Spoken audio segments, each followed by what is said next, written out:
Vamos mergulhar direto nesta análise da aula 5 do professor Eduardo Leite, intitulada Maravilhas e Controvérsias. O ministério de Jesus começou com pregações bem simples lá na Galileia, mas, como a gente vai ver, isso escalou rapidamente para um confronto direto e explosivo entre o reino de Deus e o orgulho religioso. É fascinante observar essa transição. À medida que os milagres aumentavam, a oposição das estruturas de poder crescia na mesma proporção. Então, bora fazer essa imersão profunda em uma batalha espiritual contínua que revela muito sobre a verdadeira natureza do coração humano. O nosso roteiro hoje passa por 5 pontos centrais bem definidos, confrontando as trevas, milagres e incredulidade, fé perseverante, o preço do discipulado e, por fim, a revelação da glória.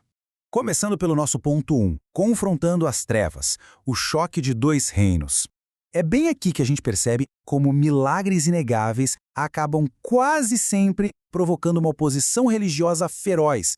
Basta imaginar o impacto da cura daquele homem cego e mudo. A gente não está falando apenas de um milagre médico qualquer, foi uma invasão divina literal contra o império das trevas. Enquanto a multidão ficava maravilhada diante de uma libertação tão clara, os fariseus imediatamente tentavam descreditar a ação, dizendo que aquele poder vinha das próprias trevas. Isso escancara um conflito direto e inevitável entre a soberania divina e aquelas forças opressoras que tentam a todo custo manter a cegueira espiritual.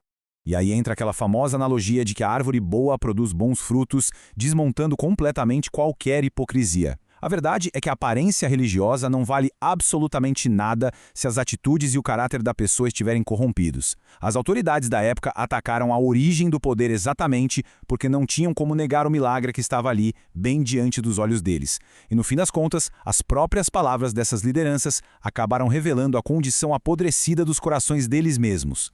Isso nos leva à segunda parte do nosso estudo: milagres e incredulidade, com foco nas cidades obstinadas. Aqui, a gente esbarra em uma realidade sobre a natureza humana que chega a ser contraintuitiva. Vamos refletir sobre o que cidades como Cafarnaum, Corazim e Betsaida presenciaram. Eram curas, libertações, sinais sobrenaturais e ensinos poderosos acontecendo diariamente nas próprias ruas. O detalhe crucial aqui, a grande lição, é que a falta de fé desse povo não aconteceu por ignorância ou por falta de evidências. Não mesmo. Foi pura arrogância humana de simplesmente não querer se submeter a uma autoridade superior, mesmo com todas as provas ali disponíveis. Quando a gente analisa essa severa declaração de juízo para Corazim e Betsaida, fica claro o peso da situação. Isso reforça uma verdade universal. Quanto mais luz e verdade a gente recebe, muito maior se torna a nossa responsabilidade. Rejeitar a verdade de forma consciente, depois de ter presenciado um poder de restauração tão gigante, traz consequências eternas gravíssimas. E mesmo com tudo isso, a elite religiosa, completamente cega pelo orgulho, ainda teve a coragem de exigir mais um sinal extraordinário. A resposta para eles foi super categórica. O único sinal que seria dado era o sinal de Jonas. E claro, isso não era nenhum truque de mágica, mas um aviso profético apontando direto para o evento mais definitivo da história: a morte sacrificial, os 3 dias no sepulcro e a ressurreição triunfante. Avançando para o nosso terceiro ponto, fé perseverante, a mulher gentia.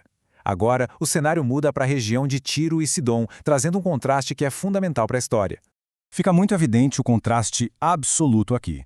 De um lado, a gente tem aquela elite, cheia de tradição histórica, mas com o coração endurecido, sempre exigindo provas e rejeitando a verdade.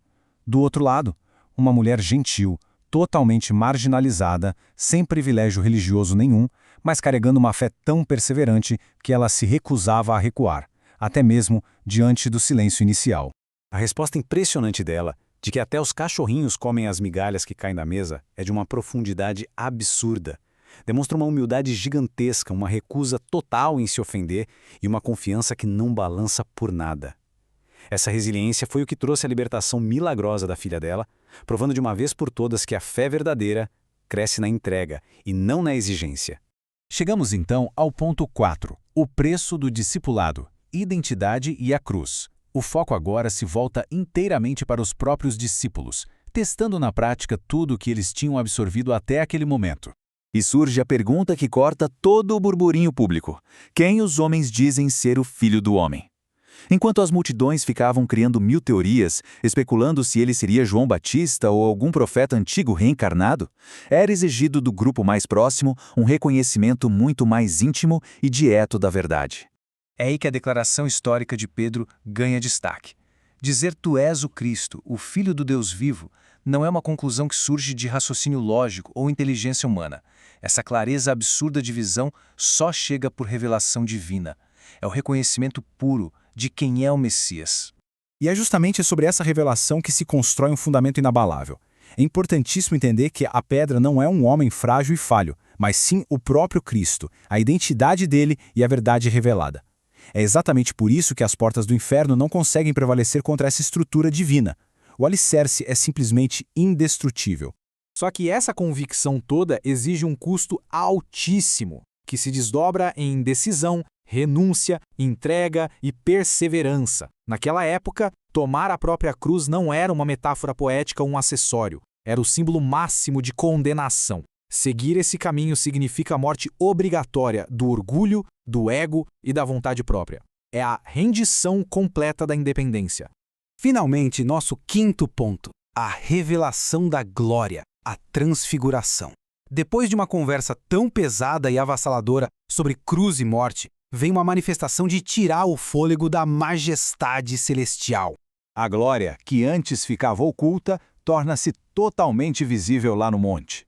A presença de Moisés, que representa toda a lei, ao lado de Elias, representando os profetas, prova de um jeito magnífico que Jesus é o cumprimento absoluto de toda a história e de todas as esperanças do Antigo Testamento. E quando a voz do Pai ecoa dizendo, "Este é o meu Filho amado", não é só um detalhe dramático. É a confirmação máxima, uma validação celestial inquestionável da identidade divina de Cristo, acontecendo instantes antes de todo o sofrimento que inevitavelmente viria pela frente. No fundo, a grande lição desse episódio no monte é muito poderosa. Ele ensina silenciosamente que antes da cruz vem a glória. Antes de todo sofrimento, já existe a certeza da vitória. E antes da morte, vem a ressurreição. Era exatamente essa garantia de glória eterna que iria fortificar a mente e o espírito deles para as provações. Toda essa jornada nos mostra que o reino de Deus nunca foi sobre cumprir tradições vazias ou manter aparências religiosas estéreis. A gente está falando de um poder vivo, imparável, que é capaz de transformar corações de verdade, quebrar cadeias e mudar destinos eternos de forma definitiva. Para encerrar o nosso estudo, fica um questionamento muito profundo. Não dá para ficar apenas como espectador, observando os milagres de longe ou admirando a história de um jeito intelectual. A grande questão é: o verdadeiro discípulo vai ser só um admirador curioso ou vai realmente permitir que esse reino vença a escuridão interior? Abraçar a fé autêntica é aceitar, com a mesma intensidade, tanto o custo da cruz quanto a glória sublime dessa transformação. É algo para se pensar profundamente.